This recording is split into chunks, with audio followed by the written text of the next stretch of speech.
They thought us weak. When the ships first tore through the skies and the world shook with thunder that wasn't thunder, we believed them too. We had seen their war machines blot out the horizon, watched their energy cannons melt steel and stone with the ease of water over sand. We cowered as nations fell, armies broke, and the governments we trusted crumbled like paper before a storm. They came not as explorers, but as conquerors, and their voices carried a contempt sharper than their weapons. To them, we were primitives, barely evolved primates clinging to a fragile planet, incapable of resistance, undeserving of mercy. The first months were fire and ash. Cities we had built over centuries collapsed within days. Their weapons sliced through tanks, silenced fighter jets in midair, and reduced satellites to burning fragments before our eyes. Resistance, at least in the conventional sense, was suicide. Our leaders surrendered one by one, until even the most stubborn admitted the futility of fighting.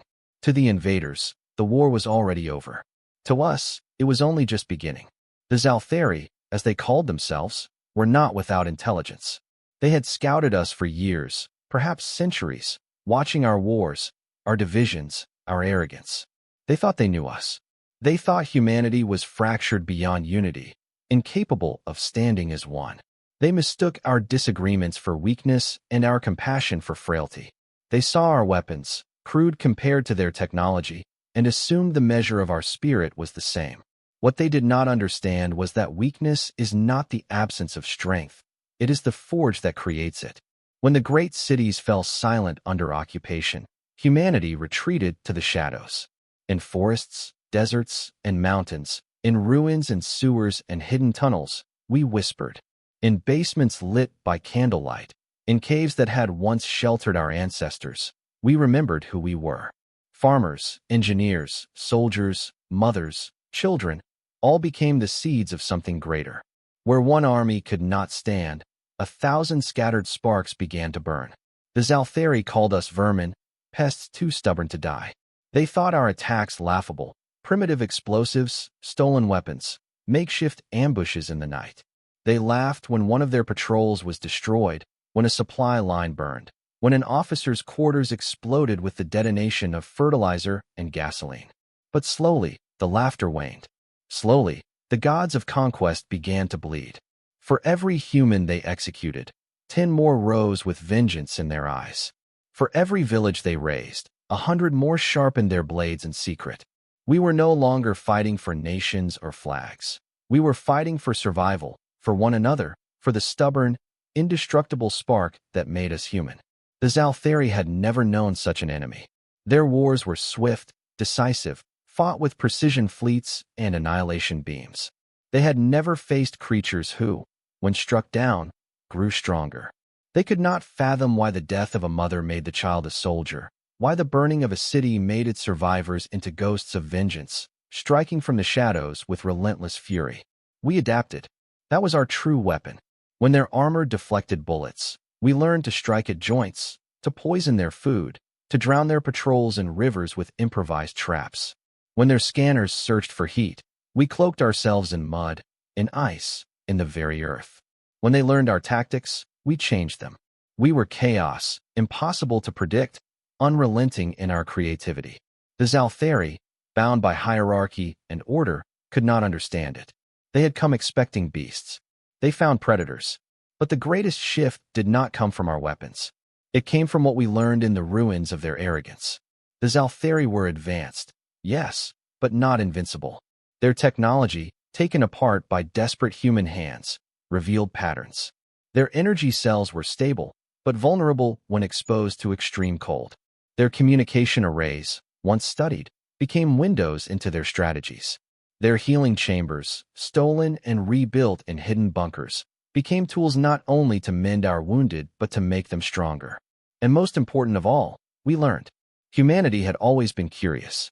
Curiosity had taken us from stone to steel, from horses to rockets, from caves to stars. Now that same hunger turned upon our conquerors. Engineers dismantled alien rifles to build new weapons. Biologists studied alien physiology to learn their weaknesses. Hackers unraveled their codes, infiltrating their networks with the same creativity that had once birthed the internet. Every piece of knowledge we stole was a weapon, every discovery a step toward equality.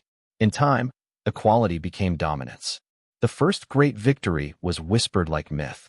A fleet of Zalthari supply ships entered orbit above Earth, expecting protection from their war cruisers. Instead, they found silence. One by one, the massive vessels went dark, their systems collapsing under a virus written not in alien code but in human defiance. They fell like stones into the ocean, burning through the sky as millions cheered beneath them. Humanity had struck a blow not with force, but with intellect. We had turned their own pride against them. The tide shifted. With stolen weapons and hybrid machines, we no longer fought as insects swarming a giant. We fought as equals, shadows armed with the fire of the very gods who had tried to enslave us. The Zalthari began to fear the dark, for it was in the dark that humanity thrived. Their patrols dwindled. Their strongholds cracked. Their commanders screamed of a rebellion they could not extinguish, of enemies who seemed to rise from the grave itself. And then came the moment that changed everything. A captured Zalthari commander, chained and bleeding, spat at his captors. "You are animals," he hissed. "We gave you the mercy of conquest, and you repay us with insolence. You are nothing compared to us." The human who stood before him was no soldier, no politician, no scientist. She was a teacher, her clothes ragged, her hands scarred from work in the fields. She looked into the alien's eyes and spoke with a voice that carried the weight of all our suffering. "You thought us weak. But weakness is not what you see. It is endurance. It is hunger. It is fire waiting for breath. And when we rise from it, we are no longer prey. We are the storm. We are what you fear in the dark. You call yourselves gods? Then know this. We are the gods who made gods bleed." The commander said nothing. Perhaps, in that moment, he finally understood. From then on, the war was no longer a war. It was an exodus for the Zalthari. One by one, their fleets fell. One by one, their cities on Earth became ruins. And when at last they fled, humanity did not stop. We had taken their weapons, their ships, their knowledge. We pursued them into the stars. It was not revenge that drove us. It was inevitability. For every world they had conquered, there were millions like us who had suffered in silence. When we came not as liberators, not as conquerors, but as something greater. To those they had enslaved, we were salvation. To those who had ruled, we were retribution. And so it was that the story turned. The Zalthari, once gods of war, fled before the rise of their own creations. Humanity, born from weakness, shaped by suffering, tempered in defiance, became what they had feared most. Beings unstoppable not because of strength, but because of will. They thought us weak. We became their gods. And in the silence that followed, as stars burned like candles in the void, humanity finally understood. Divided, we had nearly perished. United, we had become eternal. The universe was no longer theirs to claim. It was ours to explore, to protect, to shape. Not as tyrants, not as rulers, but as the fire that endures against the cold of the cosmos.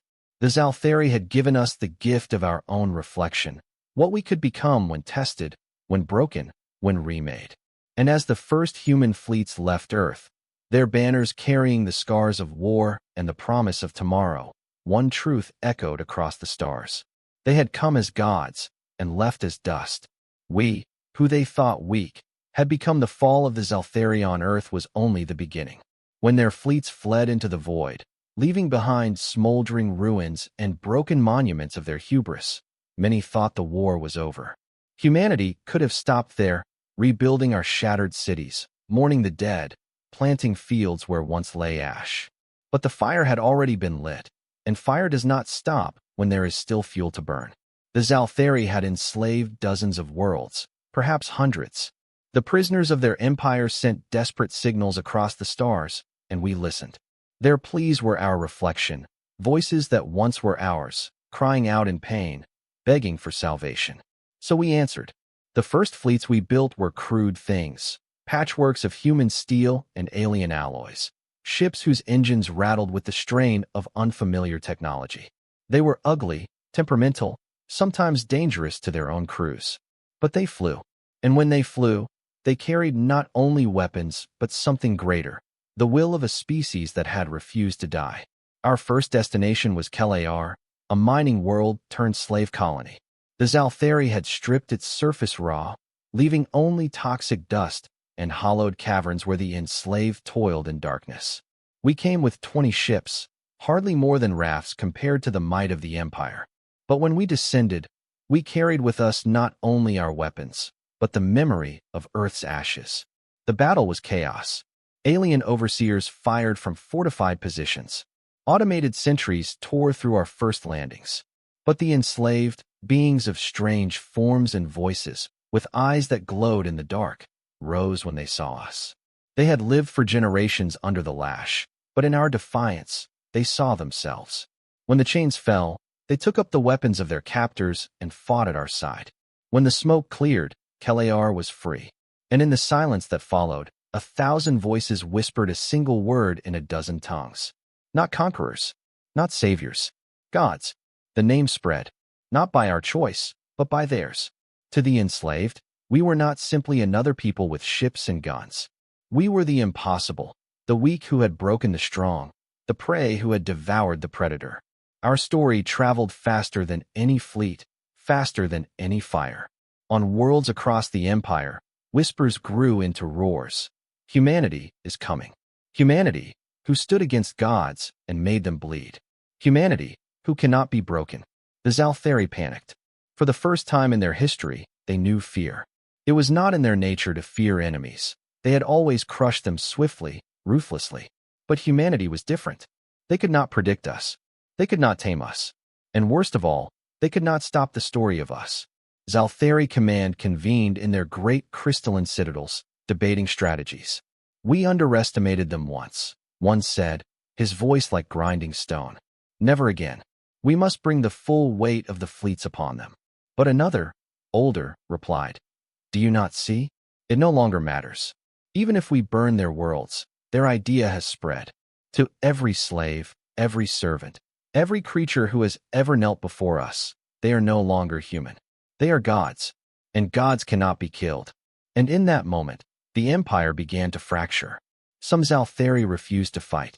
Others rebelled outright, ashamed of the arrogance that had led them here. Entire fleets deserted, unwilling to face the nightmare they themselves had created. Humanity was not only breaking their empire with fire, it was breaking them with belief. But we were not perfect gods. We were human still, and humanity carries its own shadows. Some among us sought vengeance beyond justice. They burned cities not to free them, but to revel in destruction. They demanded worship from those we freed, intoxicated by the title of gods. The line between liberator and conqueror blurred. And so, even as we rose, we faced the danger of becoming the very monsters we had destroyed. It was in the ruins of Avarice Prime that the choice became clear. Avarice was the jewel of the Zalthari Empire, a city world of shining towers and endless seas. It was here that humanity struck its boldest blow, seizing control of the planetary defense grid and turning the Zalthari's own weapons against them. When the city fell, billions cheered. But among the rubble, the freed slaves knelt before us, offering gifts, prayers, even their lives. Some of our commanders wanted to accept. They already see us as gods, they said. Let them serve. Let them worship. It will bind them to us forever. But others remembered the teacher's words to the captured commander on Earth. We are not gods. We are the storm. And so we refused. We raised the fallen, told them to stand. We are human, we said. No more, no less. We will not rule you. We will fight beside you. You are free. That was the moment we transcended. Not when we seized alien fleets, not when we brought empires to their knees, but when we chose what kind of gods we would be. Not tyrants, not masters, survivors who would not bow, and who demanded that none should bow again. From then on, humanity's war was no longer against the Zalthari alone. It was against the very idea of domination. Wherever we went, we shattered chains. Wherever we fought, we built not empires, but alliances. Our fleets grew not because of conquest, but because free peoples joined us willingly, bringing their ships, their knowledge, their hope. The Zalthari fought desperately. Worlds burned. Stars became graveyards. But with each battle, their empire shrank, and ours grew. Not an empire of worlds, but of will. At last, on the edge of the galaxy, the Zalthari made their final stand. 1,000 warships darkened the void, engines glowing like dying suns. They came not only with weapons, but with despair, for they knew what awaited them if they fell. And humanity came, not alone, but with fleets of 100 freed species, banners of every color and symbol stretching across the stars. The battle was not war, it was storm, chaos, fire. Planets shook. Stars dimmed beneath the fury of weapons beyond imagination. And when it was done, the Zalthari were no more. The universe trembled, not because one empire had fallen, but because something new had risen. Humanity, once weak, once prey, had become the center of a myth that would never die. We had become the symbol of defiance, of endurance, of the impossible made flesh. We did not seek to be gods, but in the eyes of those who had suffered, we could be nothing less. They thought us weak. We became their gods. Eternal. We had become their gods,